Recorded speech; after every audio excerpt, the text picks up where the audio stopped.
Good morning, Cedar Park High School. It's Friday, September 11th, and it's an A-Day. I'm Ellen Yule. And I'm Abby Martinez.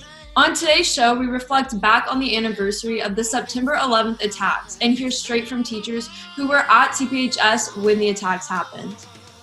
Plus, the top 3 things you need to know today, a sports report, and a new episode of the Pack Chat. Let's jump in because the Wolfcast starts now.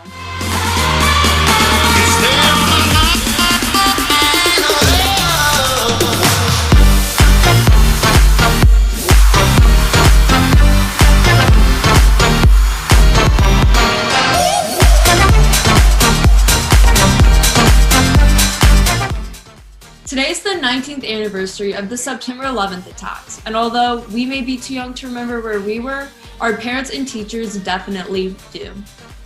Reporter John Pay spoke with teachers who were teaching here at CPHS on that fateful day. Good morning, America. I'm Charles Gibson. I'm Diane Sawyer, and it's Tuesday, September 11th, 2001. It is lunchtime in London, 5 a.m. in Los Angeles, and 8 a.m. here in New York, live from the CNN Financial News headquarters. It is beautiful outside, perfect September day with lots of sunshine. Oh, would you look at Washington, huh? I'm going outside today.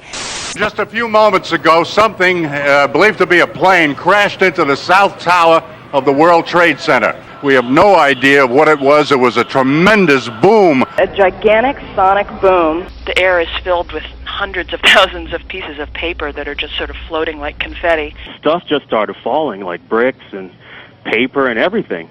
When I looked over, there was this guy that was on fire. He was like screaming, and I just told him to roll, and he said he can't. I was blow drying my hair. I remember it. I'll never forget it. Well, first of all, that morning I got here before school started, and I was in the parking lot about to get out of my car when I heard that the first plane had hit, and I thought, well, that's a terrible tragedy. I'd never dreamed it was intentional. Then I got up to my classroom and I turned the TV on, and while I was watching the news about the first plane, I saw the second plane hit the second tower. I was shocked at that point. I think it dawned on me that it wasn't an accident. I was like, okay, this is a terrorist attack. Well, unbelievable it was. It made you speechless because you couldn't believe that something like that was happening. Everyone was crowded around the television that they had set up in there. And the plane had hit the Pentagon. Well, and I got back to school, and everybody was just kind of in a trance. And it was very emotional because there were students who had family, parents, friends in New York, and they were very upset. And I remember one student in particular who went for a very long time not knowing where his father was and on this business trip. So it's just super scary for our population as well. Teachers in the hallways were trying not to say anything to the kids, especially the younger ones, of something else going on and whether we were going to be shutting school down or not. School did not shut down. We finished the day and then we went home. I think some teachers tried to not tell the kids about it until they left because they didn't want to upset them. So there wasn't a whole lot going on in the classroom. We wanted to protect the kids from what might be happening. And then when school left, we got everybody out fast and everybody just bolted for home. We didn't really know. Nobody really knew what to think at the time. We had no idea. Some of us thought we were under attack. Some of us thought that, it was just a terrorist attack. Some people thought that it was domestic terrorism. Some people thought it was foreign terrorism. Nobody knew anything. And I think that was the scary part, is that we really didn't know anything. And then I just want to say that people did a really great job handling the situation. You know how we do our Veterans Day ceremony, our Silver Taps thing? And it was very poignant. It was very moving. And there were definitely a lot of tears that day.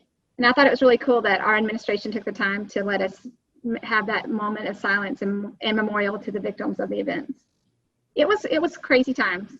And I remember, of course, outside of school, the neighborhoods getting together and having just candlelight vigils all over town. It's a really great sense of patriotism for a little bit of time. Hearing the memories of these teachers we know make that day hit a little closer to home. Let us dedicate this day to remember the first responders and victims of these horrible attacks. Football is a huge part of Friday Night Lights in Texas. So with social distancing rules being put in place, many are curious how the season will work. After the second wave of coronavirus, football stopped meeting and practicing, but around 3 weeks ago, they returned. While playing, players do not have to wear a mask, but the players will need to wear a mask in every other aspect during their practices, such as being on the sidelines. Players are not allowed in the locker room all at once, considering that has been shown to be one of the hotspots for transferring the virus. For the players, the games will work the same, but it is still undecided how many people will be allowed in the stadium. Scrimmage for Westlake is going to be on the 18th of September, and our first game is going to be the 25th at Gupton. Catch your T-Wolves in person. A limited amount of tickets will be available online and will be sold until they are sold out. We are just 1 week away from Phase 2 of Lander ISD's 3-part phase-in plan for students to return to school. Phase 2 will begin September 21st. During that phase, 2nd, 7th, and 12th grade students will have the option to return to campus. Then on October 5th, all other students who have chosen in person will be back at school. Math teacher Joanna Pangalanen explains how school is in Phase 1. School's actually better now that the freshmen are back. At first I was worried about it because just having freshmen in the building without any upperclassmen or anyone else to show them around and help them out. But they've done very well, and they've been very respectful and friendly, and it's been nice to have students in the room. For full details on the district's phase-in plan, check our report from last week on our YouTube channel. Just search CPHS News. Up next, Jack Polishuk will catch you up on the top 3 things you need to know for today. Introducing the new CPHS News app, where you can rewatch segments from the Wolfcast that you missed the day of, while you can also read top story articles from the Wolfpack and never miss the final score. Don't forget to turn on notifications to keep up to date with important alerts. Download the CPHS News app today. Smoky Moe's Barbecue, the best barbecue that money can buy. Proudly supporting Cedar Park High School.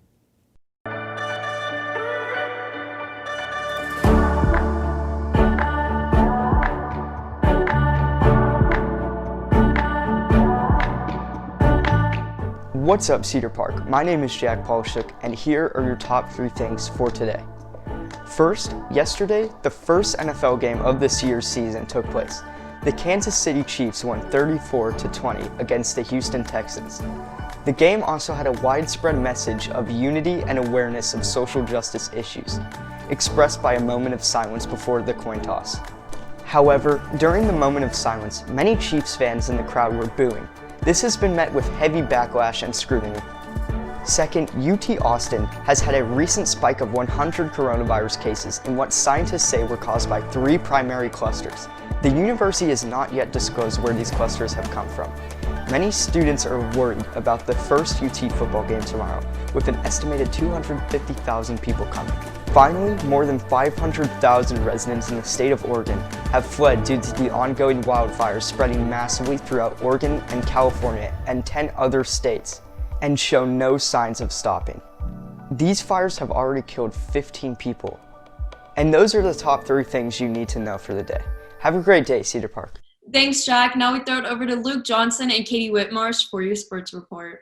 Hello, Cedar Park, and welcome to the Sports Report. I'm Luke Johnson. And I'm Katie Whitmarsh. Our varsity volleyball team is officially joining the ranks of sports actively playing. That's right. Tuesday will hold the first varsity away game against Dripping Springs. I have a feeling this is going to be a fun one, considering Cedar Park had a 10-2 record last year in the district, and Dripping Springs was 12-0. If you see a volleyball player in your Zoom class, make sure to wish them good luck. Next up, cross country has been very active, not just by running, but bringing the sport culture back to our home turf. Absolutely. The annual Cedar Park Cross Country Invitation will take place today and tomorrow, starting at 5 o'clock today and 7:15 tomorrow morning. That's early, man. The team will host 5 of the top 10 teams in the 5A and 6A region, so tear it up out there, T-Wolves. You can find results on our sports Twitter at CPHS_sports. Finally, as our football team is nearing our scrimmage against Westlake on the 18th, practices have been more frequent and longer to make sure we take home this dub.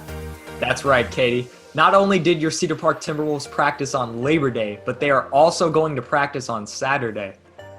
And it's not just these extra days that have been added. The team has also been putting in extra work on Zoom, watching film, and coming in twice throughout the day. Exactly. This will definitely put them in their game face when they face the Chaps. That's all we have for you today. With CPHS News, I'm Luke Johnson. And I'm Katie Whitmarsh. Thanks, Luke and Katie. Up next is a new edition of the Pack Chat after this break. We are not just here to share announcements. We're here to tell stories. Your stories. Students depend on us, and what they need from us is to be hyped, to be ready, to be informed, to be successful, to be Timberwolves. We are real news. We are sideline reporters, moment capturers, question askers, life sharers, cheers spreaders, and voice givers. And above all, we are students just like you, here to help you. We are journalism, newspaper, yearbook, and broadcast. We are CPHS News.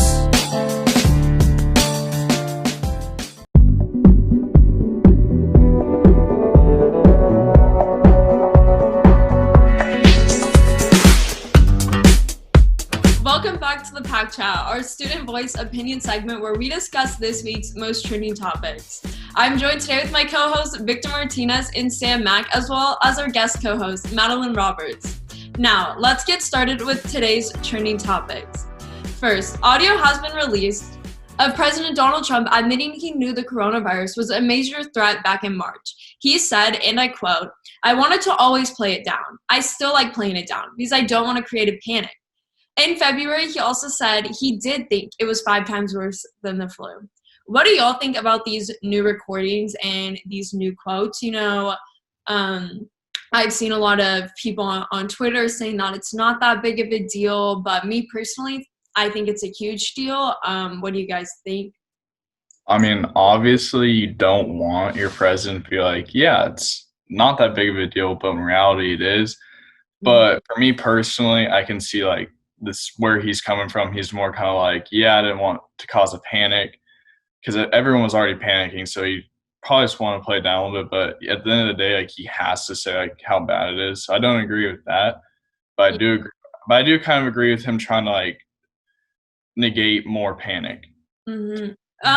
Yeah, my take on it is I think by him playing it down, it led to a lot of people, of his supporters that did also play it down. And, you know, a lot of right-wing people believe that the coronavirus is not a threat and that it's not a big deal. There's no reason we should be wearing masks. And that did come from the president.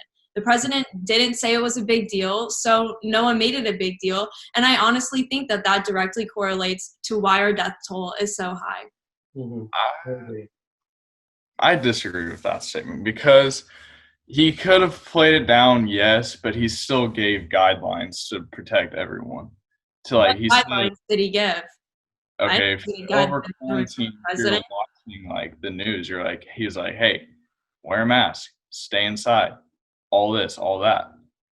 Oh, I don't think I saw an endorsement of mask wearing from President Trump, but I truly think that him playing it down, and also most right-wing people love to say that the reason that they are voting for Trump is because he will give us the truth, and I think this is a huge deal. I mean, he literally admitted to lying about, yeah, I literally lied about how bad it was. So, Victor, do you have anything to add? I mean, yeah, I just like I agree with what Sam was saying about how like it's like good for a president in a crisis to like try and like keep things under control and try to like, you know, stop like America from panicking. But at the same time, you know, there's a way that you can phrase things while still telling the truth that doesn't create a panic. That says like, hey, we have a plan of action. This is what we're going to do to fix this. It is bad, but this is what we're doing to help the situation. But that's not what he did. He just said, it's not bad. You shouldn't worry. Don't even take precautions. It's fine.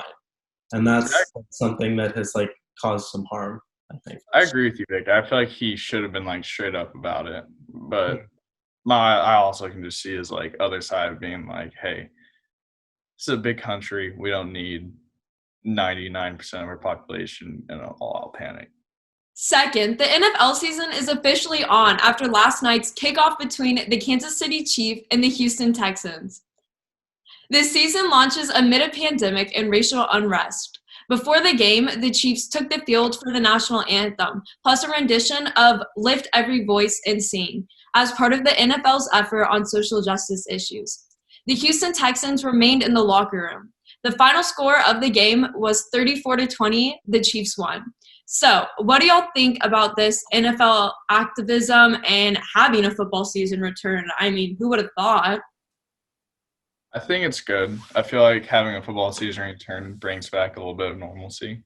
Mhm. And the fact that they let some fans sit in the stadium is also really good because it kind of gets people out and like be able to do like old things. But I also think that if like to unify our nation again, I feel like we need to have both teams out there supporting like our flag and like everything, like each other. Yeah, for sure. I mean, you can look at it that way, as, you know, you for sure can look at it that way. I don't know. I think that there is a time, you know, it is a big deal what's going on in the world right now. And I think it would honestly look really bad if they didn't take a stand, if they didn't acknowledge what was happening. And I mean, you've seen the NBA's efforts for this as well. And I mean, it's good. I think it's good that they're speaking up. I think if they don't want to come out during the national anthem, I don't think they should have to. I mean, I know people are really upset about kneeling, but they're not even kneeling. They're just like, we're not even going to come out. So I think it honestly should be a win-win for, you know, both sides. Yeah. What do you think, Madeline? I think, well, the team just came out and held hands in a moment of silence as, you know, as an act of unity to represent fight for equality in this country. And, you know, some fans still booed them. So I guess what I'm saying is if that's not the right way to protest, then what is? Exactly. Very good point.